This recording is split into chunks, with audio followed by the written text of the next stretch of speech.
Before we start, just a quick reminder to hit that subscribe button. Only 2% are subscribed. At 1,000 subscribers, I'll be posting a special video.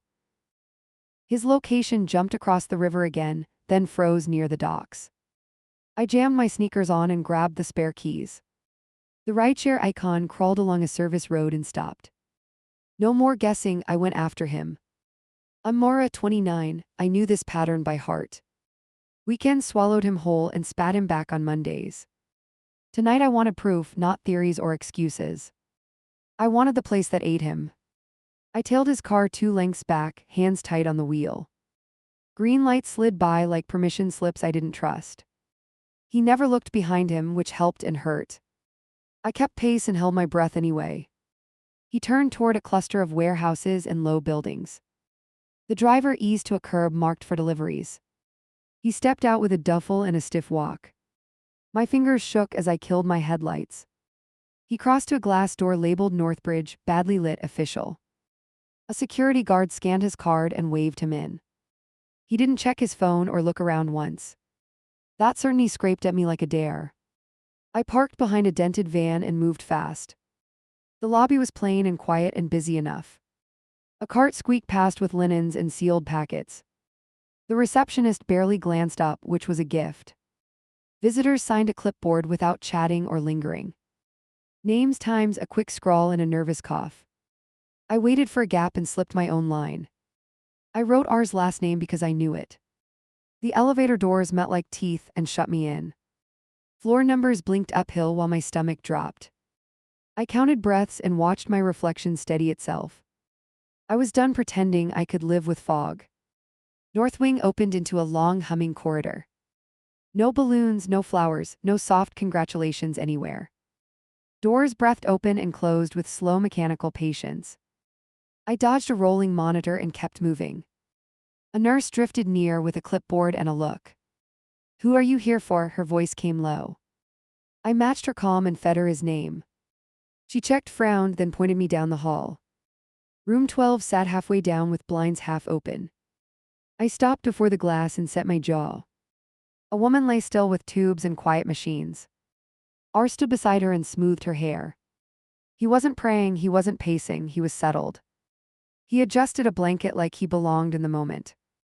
His mouth moved with words I couldn't hear. The air thinned until my pulse filled it.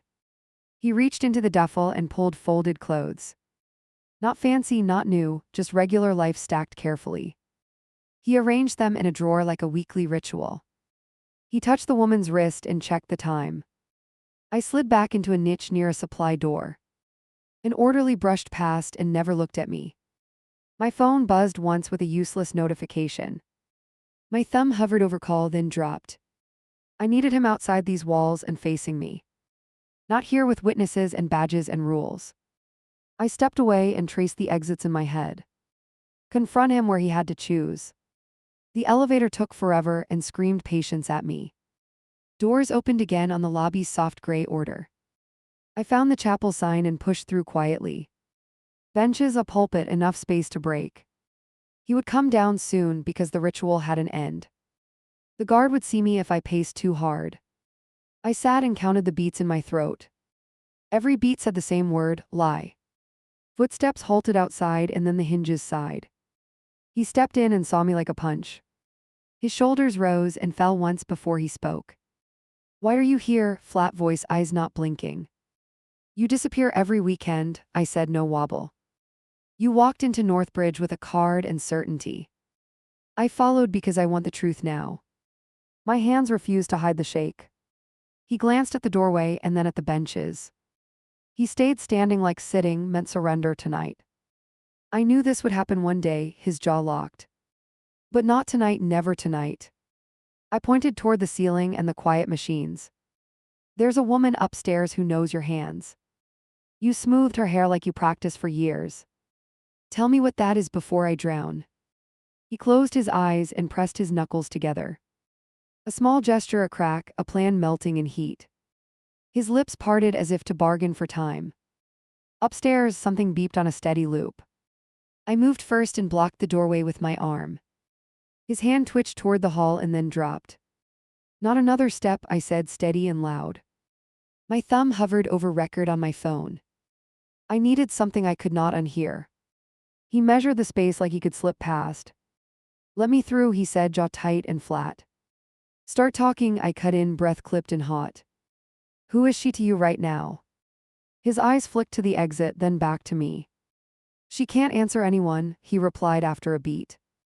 That's not an answer, I shot back with heat. She matters, he tried again, shoulders tense against T. He wailed. Give me a word that means something. Silence stretched thin enough to sting. He rubbed his thumb across the base of his finger. Family, he said, like the floor might refuse the word. A thin compromise, not a promise, not a lie. My chest didn't buy it and he knew.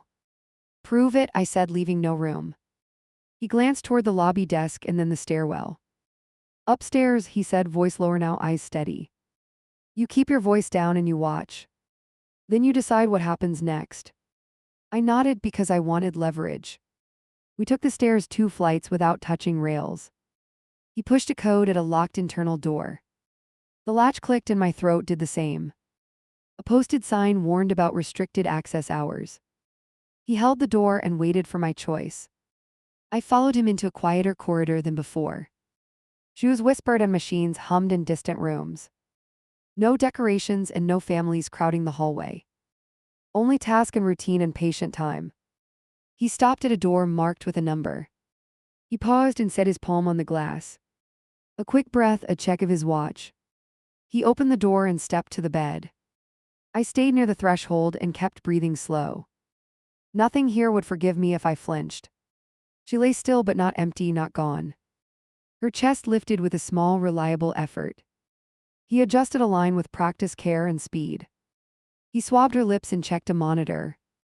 Every move belonged to a schedule I didn't know. I took 2 steps in and spoke carefully. Can you hear me? I asked, voice softer now. Her eyelids flickered, one quick pulse, then settled. Heat crawled up my neck as doubt burned. He watched me watch her with both hands clenched.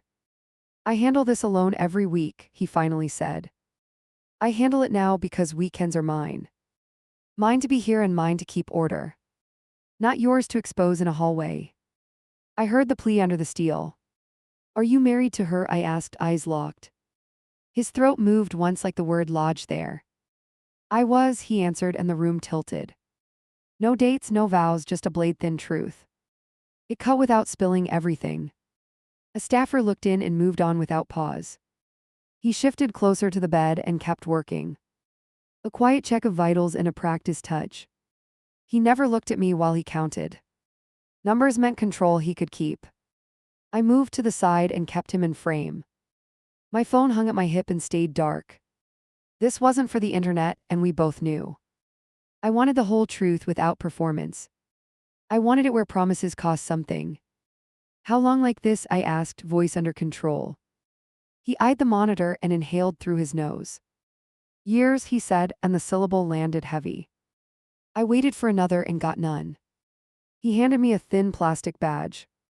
Use this tonight and only tonight, he said. Security will throw you out if you wander. Stay with me until I finish the routine. Then we go somewhere without walls. He looked ready to fight if I refused. I slipped the badge on and swallowed the shake. He guided my hand toward a small switch. Hold here when I lift her, he instructed quietly. We moved in sync like strangers learning a dance. The effort pressed sweat along my spine. She gave a faint cough and my heart kicked.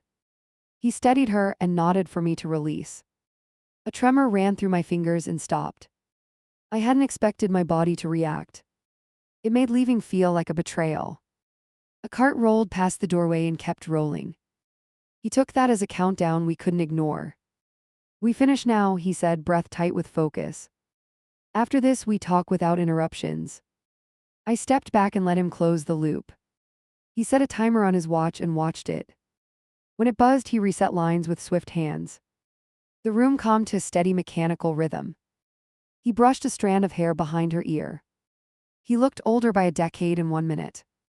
He killed the timer and finally faced me fully. Lobby in 5 minutes, he said without blinking once. Walk out normal and wait by the exit. If you bolt, it stays unfinished forever. He moved past me and left the door open. I stood alone with her and counted to 10. Not prayer and not courage, just cold math. On 9, her fingers twitched like a reflex. I backed away and my calves touched the wall. 5 minutes suddenly felt like a cliff. I left the room on 10 and walked fast. The corridor stretched like a dare and I took it. He promised the lobby in 5 and I counted breaths. On 4, a gurney sprinted past and clipped my elbow. I kept moving because hesitation would cost leverage. He waited near the exit with his hands empty. No duffel now and no hospital face to hide. Outside, he said, already turning toward the doors. Not yet, I answered, planting my feet hard. Show me something I can't misread. He pivoted toward the cashier window without protest. A clerk slid a stack across the queue. Enter quickly. He signed 3 lines with the same steady hand. I leaned in and caught the name on the forms. It wasn't the one on his mail. Mr. Benton, the clerk greeted, voice familiar and brisk. The name hit like a pulled fire alarm.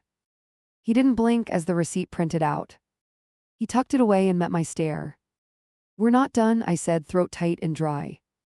A doctor strode up and clapped his shoulder once. Good timing, Benton, we adjusted her schedule today. He nodded and asked for a number without looking.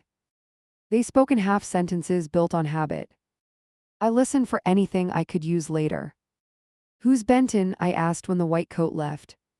He scrubbed a hand across his face and paused. A name I use here because it fits paperwork. It kept curious people from finding her. It also kept you out, I replied, pulse climbing. He gestured toward a small consultation room off the hall. 2 minutes, he said, holding the door with his foot. I give you a piece and we leave. I stepped in and stood by the table. The room smelled like cleaning fluid and decisions. He unlocked a thin cabinet with a keypad tap. Folders sat tight like locked jaws waiting. He pulled one and flipped to the latest notes. No hiding now because my eyes were on fire. The header matched the alias from the window. Guardianship, he said, keeping his tone controlled and low. Active through review next quarter, renewal in process. He laid an ID band beside the paper quietly. I stared at the barcode and the stamped date. It lined up with the weekends I flagged. Why the alias? I pressed, the words coming faster. I promised her privacy and kept it, he answered. You promised me partnership and broke it, I shot back. He didn't look away as the clock ticked. Silence thickened until my jaw ached. Footsteps halted outside and the door cracked open. Security leaned in and scanned the room quickly.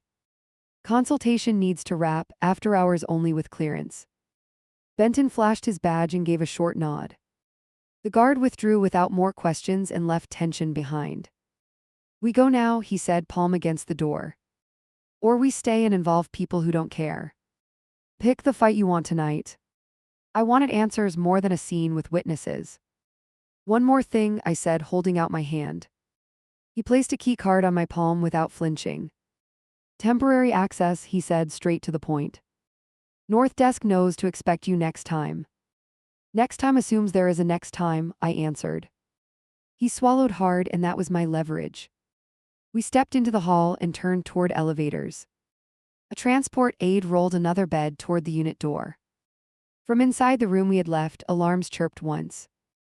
My skull tightened as muscle memory pulled him backward. He didn't run and that told me everything. He pressed the call button and watched the level lights. Do you trust me for one more hour? He asked. The doors opened and I stepped in with him. Trust felt expensive and tonight was a bill. I pressed the lobby button and set my jaw. In the car, he stared at our reflections like evidence.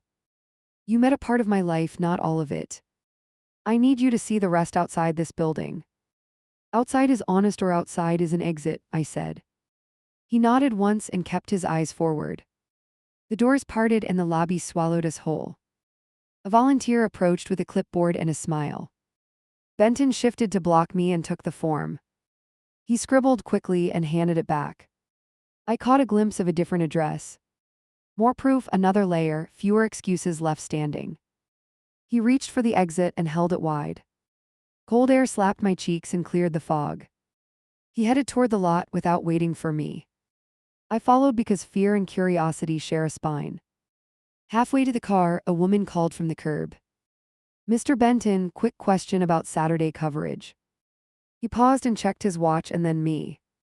10 minutes, he answered, feet already moving again. That 10 minutes would decide what I forgave. She walked with us and matched our pace. Family visiting in the afternoon, any changes to plan?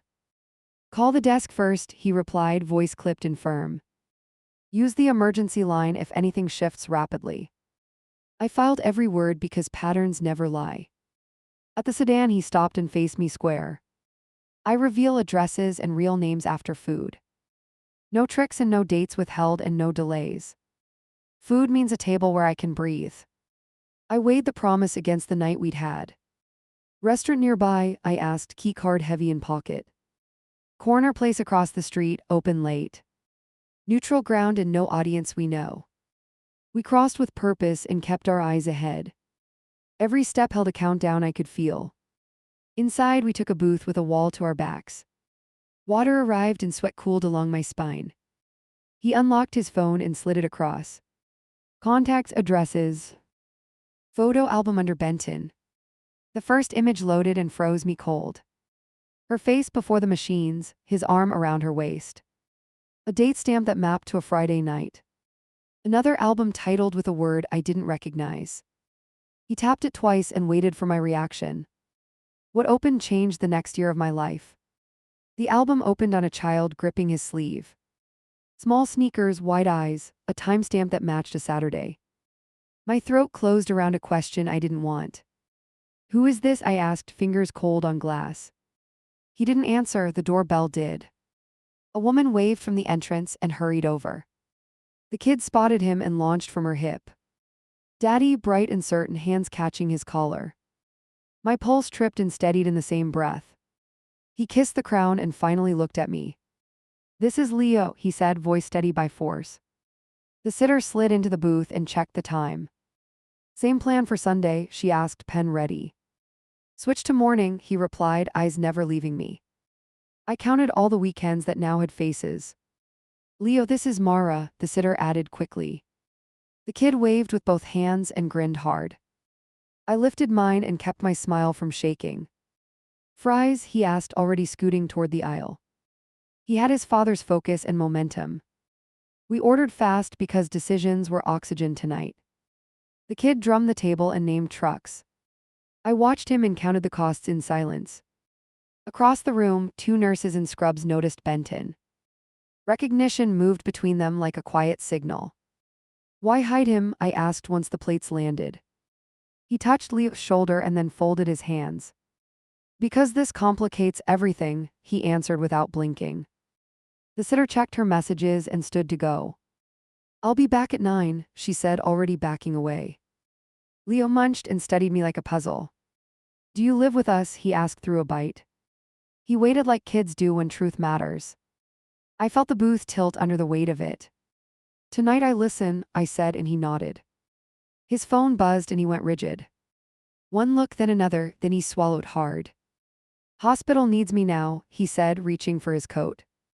He turned to me and held out keys. "Please take him to the lobby." My palm filled with metal and choice. Leo's eyes bounced between our faces and stilled. "Adventure," I offered, forcing lightness into my voice.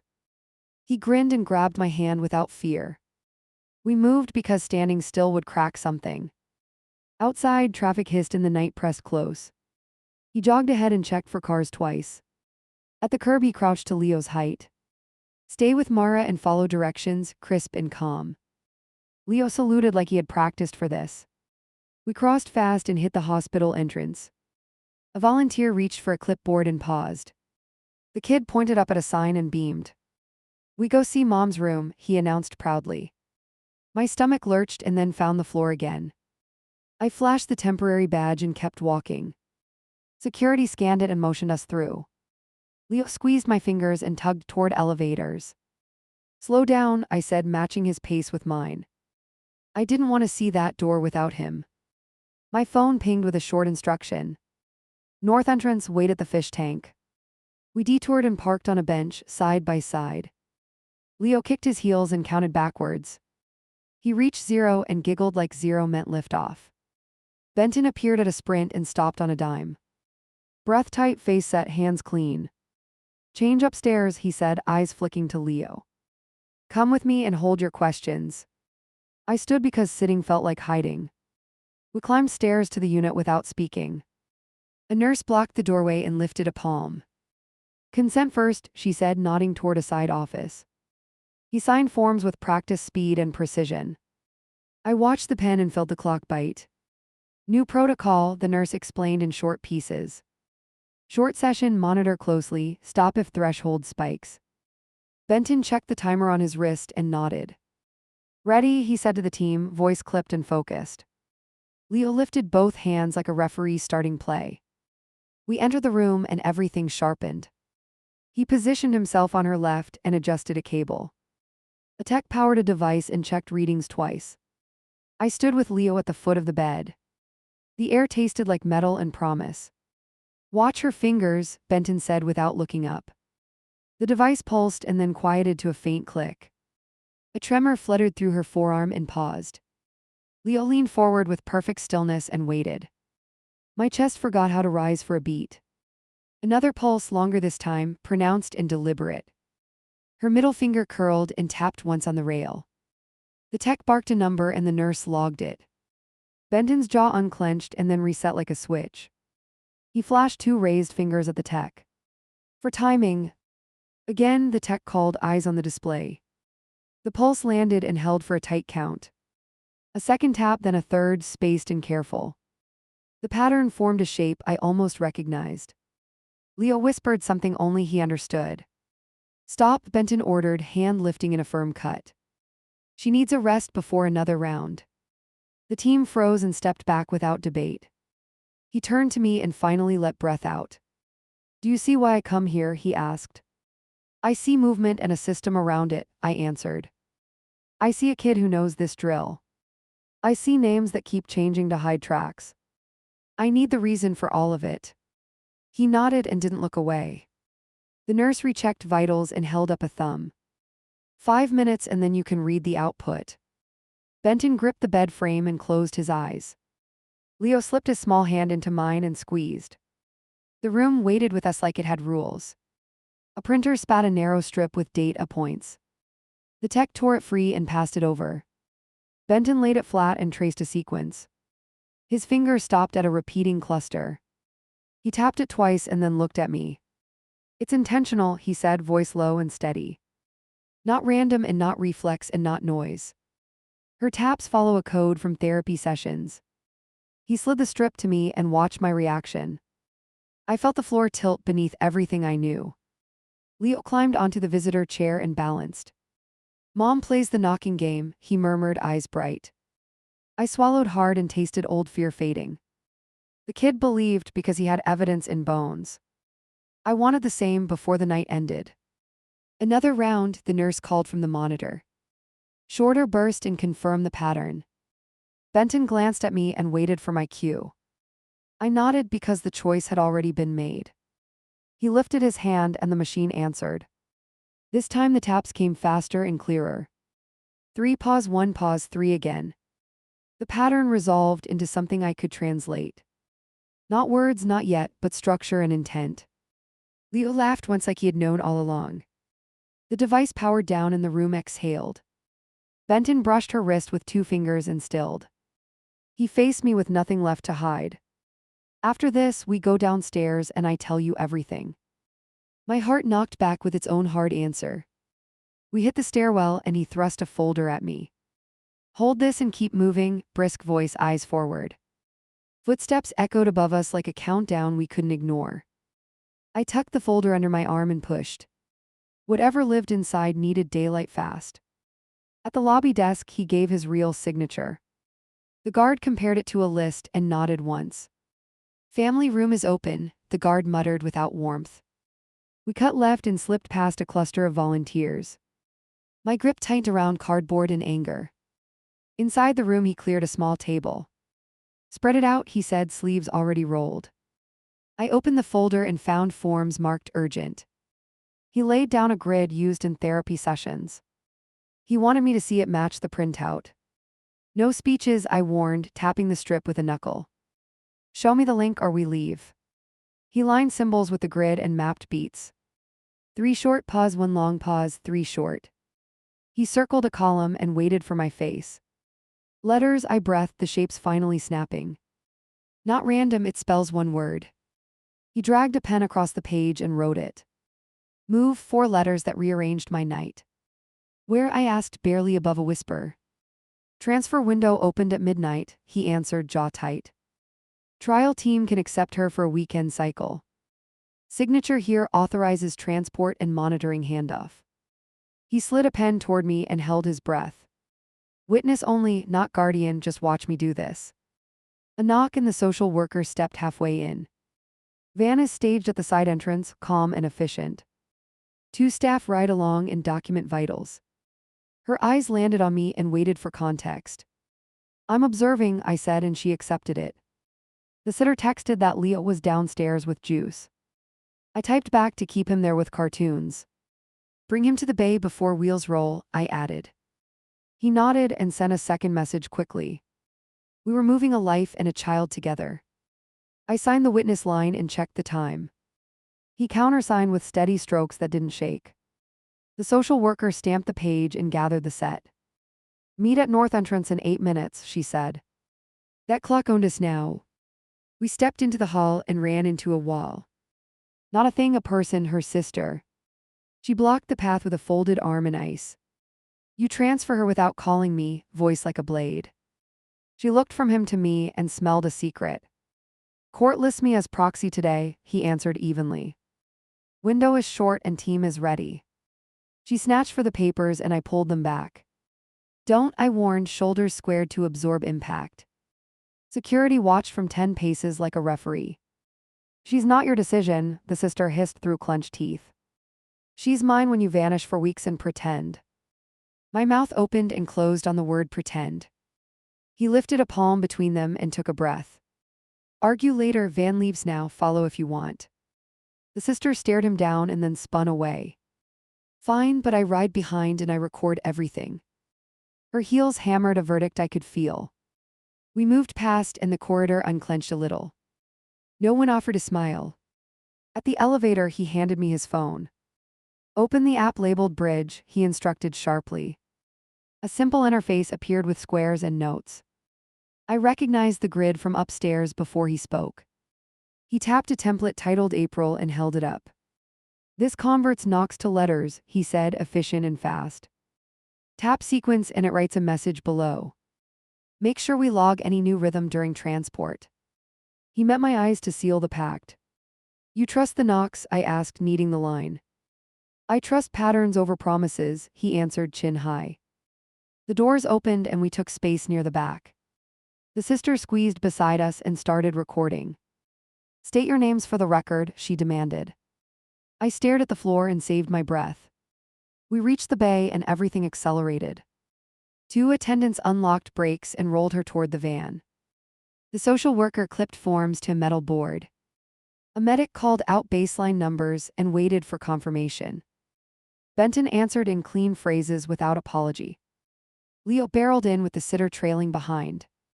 Is this the adventure? He asked, bouncing in place. Adventure with rules, I told him, taking his hand. No shouting, no touching gear, eyes on me. He nodded and mirrored my steady breathing. The sister lowered her phone and crouched to Leo. We follow Dad's plan and help Mom feel safe, measured tone. Leo stilled and offered her a quiet fist bump. A truce settled for one fragile beat. The medic waved us toward the doors. I climbed into the bench seat and buckled tight. Benton took the rear spot near her shoulder. The nurse secured lines with practiced speed and focus. The social worker checked time and signaled start. The van lurched and we were committed. Sirens cut the traffic and the city opened. Inside the cabin, the monitors whispered at regular intervals. I kept the app open and watched her fingers. Leo counted under his breath and pressed close. His count became a metronome for courage. A flurry across her hand drew my attention. Too short, pause, too long, pause, too short. I tapped the sequence into the app and waited. It translated to a single letter, H. Another set followed and I logged it. HIDE, the word formed itself quickly. I lifted the phone for him to see. His eyes hardened on the spot and then softened.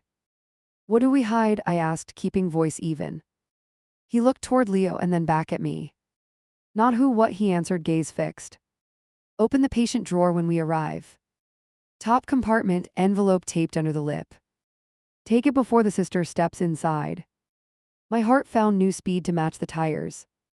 The sister filmed my hands and narrowed her eyes. "What are you grabbing in there?" she demanded.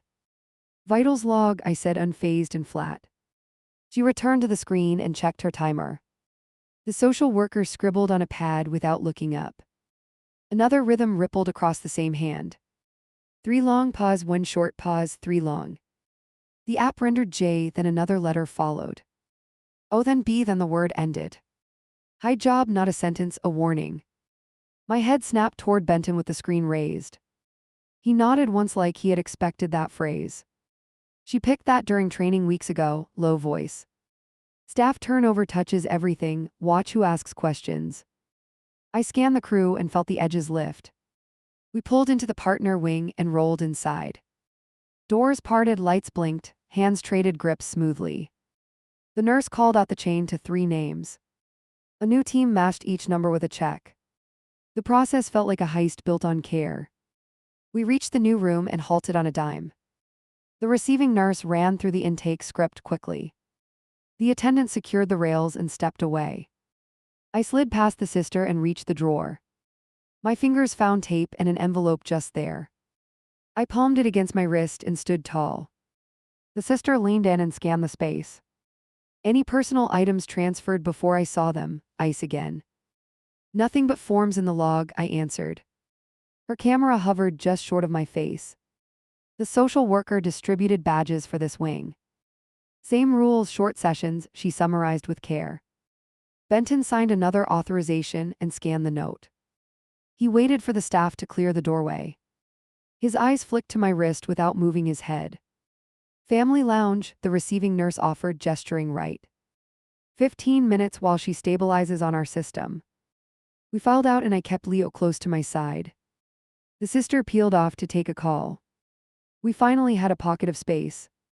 I slipped the envelope into my pocket and sat. Benton watched the hall while I tore the edge. 2 items slid into my palm and stayed hidden. A flash drive, a handwritten card with 3 characters. Not hours, not English, sharp angles and dots. Leo leaned against me and whispered a question. "Is Mom playing the knocking game here too?" "Soon," I told him, thumb tracing the card. The characters pulled at something half remembered. Math class logic puzzles, a codebook page.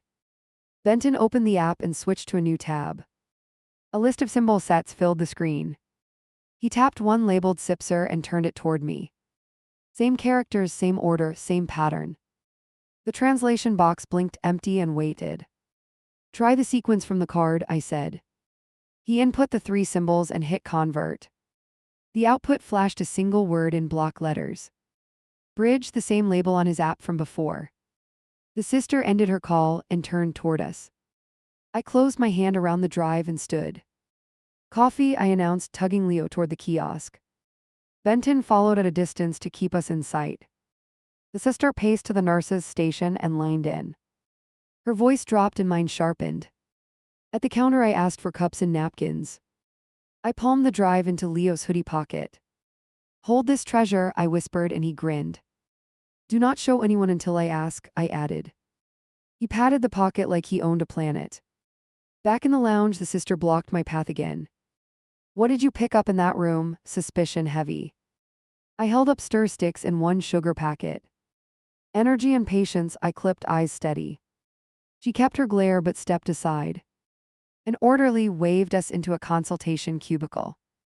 "Doctor will brief you on protocols," brisk and neutral. We filed in and closed the door softly. The doctor entered and opened a tablet with charts. Team reviewed the capture from transport, calm and clear.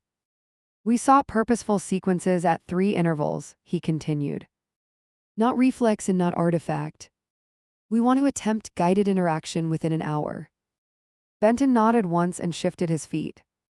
The sister softened a fraction and pocketed her phone. "What do you need from us?" I asked, leaning forward. Minimal disruptions and one familiar presence at a time, the doctor replied. Device prompts, then patient attempts to repeat a set. We will stop if any threshold crosses the line. We all understood the word line tonight. He left us with consent pages and a timer. Benton turned to me and spoke low. Whatever is on that drive is not for them. Not yet, not until we decoded a low. Nay. I considered the risk and nodded once. The timer buzzed and we moved as briefed. Benton went in first while we watched from the glass. He spoke in short phrases and touched only her hand. The device chirped and paused for response. 2 taps came back and held my lungs hostage. He answered with a new prompt from the grid. She returned a longer string with one mistake. He corrected the rhythm and tried again. Her third attempt matched the target exactly. The nurse lifted a thumb and wrote the time. The sister exhaled like a tire losing pressure. Okay, she conceded under her breath with effort. We proceed on your plan for now. She wiped her eyes with the back of her hand. No one mentioned it and the clock moved. My phone vibrated with a message from the sitter. Work called, I need to leave soon. I looked at Leo and then at the hallway. I can take him home, I texted quickly. Text me the code to your building. Benton stepped out and signaled for me next. Your turn, the nurse said, gesturing me forward. I cleaned my hands and walked to the bed. The room narrowed to 3 points and a screen.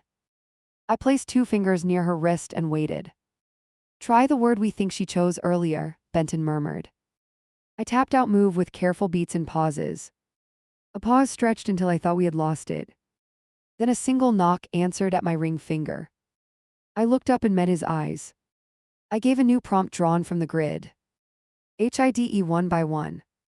She responded with the same letters, almost exact. She knew the message we received in the van. The hair on my arms rose and held. The nurse ended the cycle and pointed to the door. Break, she instructed, efficient and firm. I stepped out and braced my palms on the frame. Benton leaned beside me and stared at the floor. I pulled Leo into that small island of quiet. We regrouped in the lounge and took stock. The sister lowered herself into a chair like surrender. 2 more rounds today and then rest, the doctor announced. Tomorrow we attempt a different mapping. I pictured the grid and felt a new resolve build. We divide tasks, I said, pushing forward. I get Leo home and keep the drive safe. You stay and run sessions and update me. He nodded and took out his wallet. A key dropped into my palm with weight. Top drawer at my place holds a binder, he said. Passwords, contacts, the plan we follow if this works. He looked at the sister and held her gaze.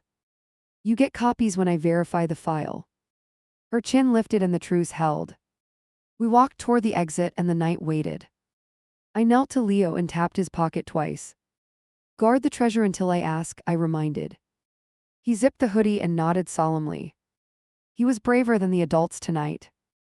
At the doors, Benton touched my shoulder and stopped me. Last fact before you go, voice steady and raw. Transport caught another sequence after you looked away. He slid a photo across showing the output. It spelled a name I recognized as my own. He watched my face while the letters burned. She knows you, he said, voice barely above air. Or at least she knows the person I am with. The ground under my choices shifted again. I tucked the photo into my jacket and turned. Then give her something to answer tomorrow, I said. A question only we would ask and she could know. He smiled without joy and nodded once. We will ask her where we first met, he decided. And we will see if the world moves. I took Leo's hand and stepped into the night. Traffic hissed and the hospital shrank behind us. The drive in his pocket tapped my leg as we walked. I did not know if it held salvation or fire. I only knew I would open it before dawn. I locked the door and slid the chain across fast. Leo kicked off his shoes and tunneled into the couch. The thumb drive burned against my palm like a dare. I set water to boil and opened my laptop.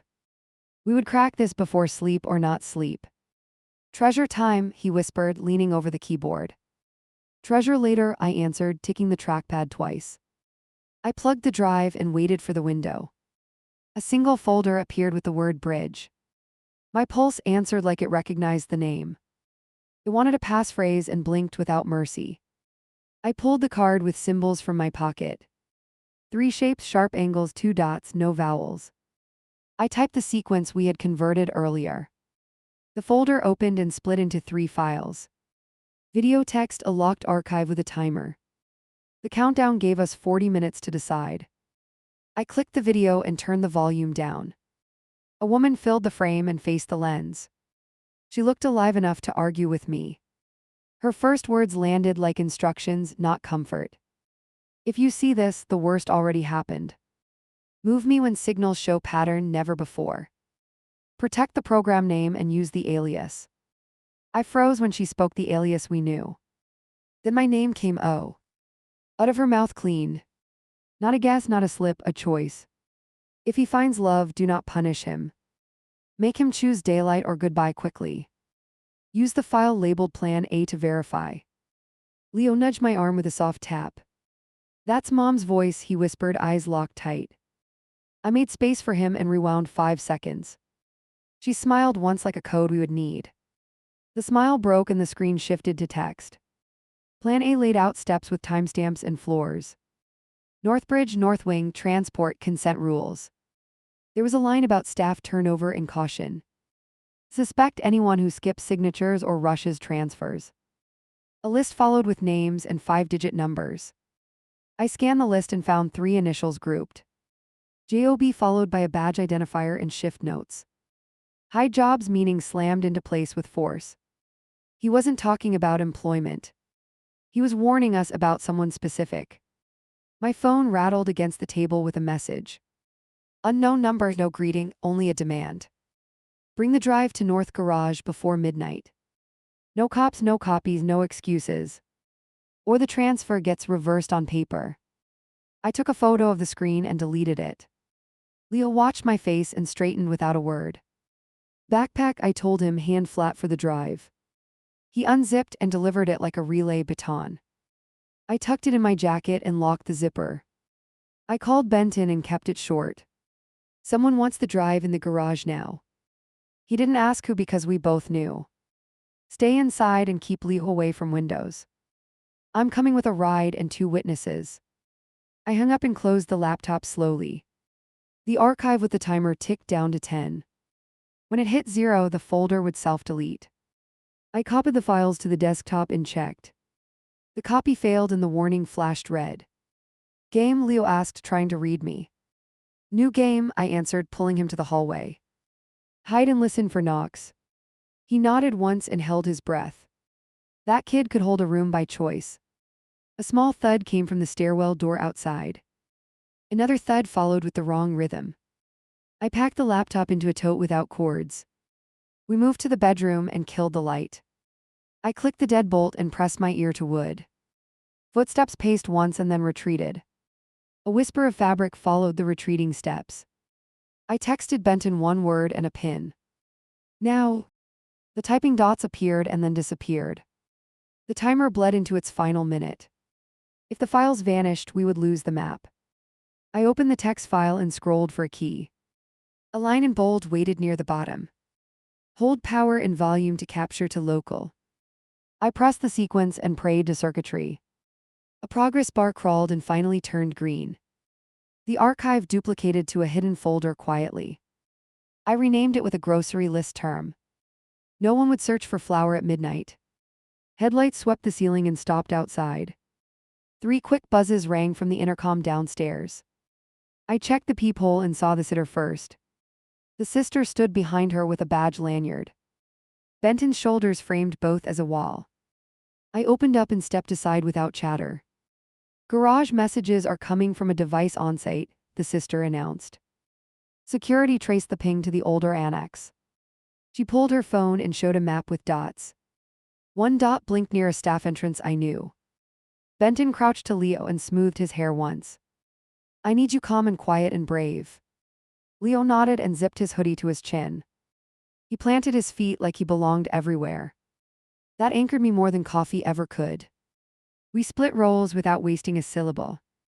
The sitter stayed with Leo and my spare keys. The sister rode with us and logged every step. I carried the tote with the decoy laptop. The real drive stayed zipped inside my jacket. In the elevator, Benton checked the staff list again. "Job belongs to Jonathan O. Baird," he said. "Float supervisor with access to transfer authorizations." I remembered the man from an earlier hallway. Eyes that watched budgets instead of people. The annex breathed cold and empty after hours. We moved as a small unit with purpose. Benton killed our target by turning off his phone. If he watched signals, we would look like ghosts. The sister dimmed her screen and pocketed the lanyard. A door hissed open near the garage ramp. A figure stepped out and checked a watch. He held a hand out like we owed him something. "Device," he said, palm expectant and steady. His badge hung backward to hide the name. I lifted the tote and let him see the edge. He tried to pull it, and I didn't let go. "Authorization first," I said, voice firm and narrow. "Transfer reversal needs a guardian's signature and seal." He smirked like paperwork bored him to death. Benton stepped between us and blocked the grab. "We can finalize in the main office with cameras. The garage is off the record for a reason." The man's mouth flattened into a hard white line. He glanced toward the ramp and measured distance. The sister's phone vibrated once against her palm. "Security is en route to our position," she reported calmly. He lunged for the tote and tore the strap. I pivoted and let the decoy laptop fall. The shell cracked and the empty chassis spilled. He froze just long enough for Benton to move. A quick wrist catch and a faster twist. The badge flipped forward and flashed the letters. "Job" gleamed back at us like a confession. He wrenched free and sprinted for the ramp. Two guards intersected him at the turn. One went low while the other went high. They pinned him like a drill they practiced daily. The sister filmed the entire takedown without a tremor. I felt anger loosen its grip by degrees. We left the annex as statements began forming. Benton kept a hand hovering near my elbow. The sister texted the doctor with a single line. "Leak contained, proceed as planned." I exhaled for the first time in an hour. Upstairs, the partner wing waited for our return. The team prepared the next interaction without chatter. I reached for the card with symbols and paused. We had one more rule to honor tonight. Ask the question only they knew. Benton entered and took his place at the bedside. The nurse engaged the device and nodded once. He tapped the prompt with patient precision and hope. "Where did we first meet?" he asked with beats. The room held its breath like it had lungs. One tap arrived after a count of 4. Another followed and built to a measured run. The sequence lined up with letters on the grid. A location took shape in short, sharp bursts. I tracked each letter and didn't dare blink. "PARK," I counted again to confirm. Then "CORNER, yes." He closed his eyes and opened them clear. The nurse logged the time and circled the line. The sister covered her mouth and looked away. He gave her a new challenge and waited again. She tapped back with smoother cadence and fewer stumbles. He nodded once and dropped his head for a beat. I saw his shoulders fall and then square. He reached for her wrist and held still. My phone shook with a fresh message from the sitter. "Leo's asleep, we're safe here, bring news."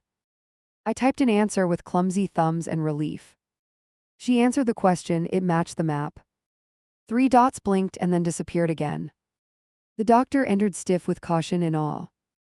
"We will not push another series tonight," he stated. "Let her rest and let you both breathe." Benton stayed rooted beside the bed and watched her face. I knew he wasn't leaving until morning. We stepped into the hallway and closed the door. The sister touched the wall like it could steady her. She knew the place, she said, voice thin but fierce. She knew more than that, I answered, showing the photo. The image with my name sat heavy between us. "She recognized you," the sister continued, eyes narrowing slightly. "Then you are part of this whether I like it." I met the look and did not break. "I'm here to build daylight or walk away clean." "Your choice still matters in this," I added. Benton joined us and leaned back against the glass. "2 paths," he said, hands open and empty. "I keep doing this alone with secrets and delays. Or we write a plan that names everyone." He waited like a jury sat in my bones. "Leo trusts me," I answered, standing straighter than before. I take mornings in school and the apartment keys. I help decode and I track the sessions. I won't be a ghost in the margins. If you duck me once, I'm gone.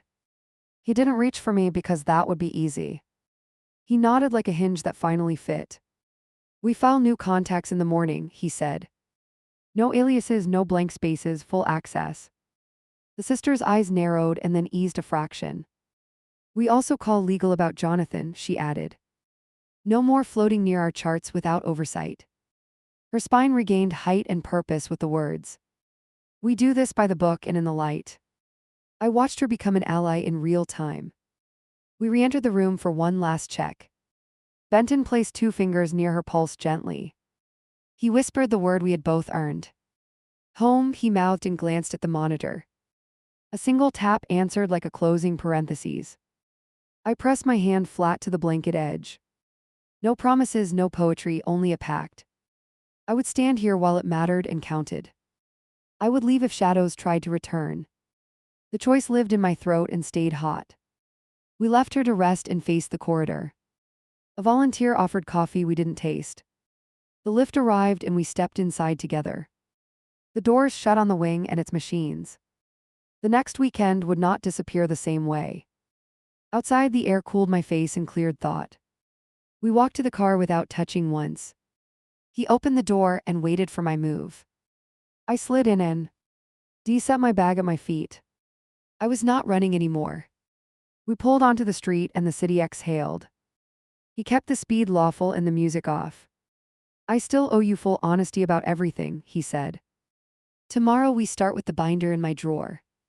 Tomorrow we start by waking Leo together, I answered. We drove past the annex and its empty ramp. A guard stood where the arrest had finished. He traced the concrete like memorizing a line. I stared until the annex fell behind us. I filed the site away as a warning. At home, the sitter handed me the spare keys. She squeezed my shoulder once and whispered good luck. Leo slept curled like a comma in the sentence. I tucked the drive under the lamp base carefully. Some treasures are safest hidden in plain sight. Benton stood in the doorway and watched quietly. He didn't cross the room or touch my arm. Thank you for not running, he said finally. I'm running towards something if this holds, I replied. He nodded and let the door close soft.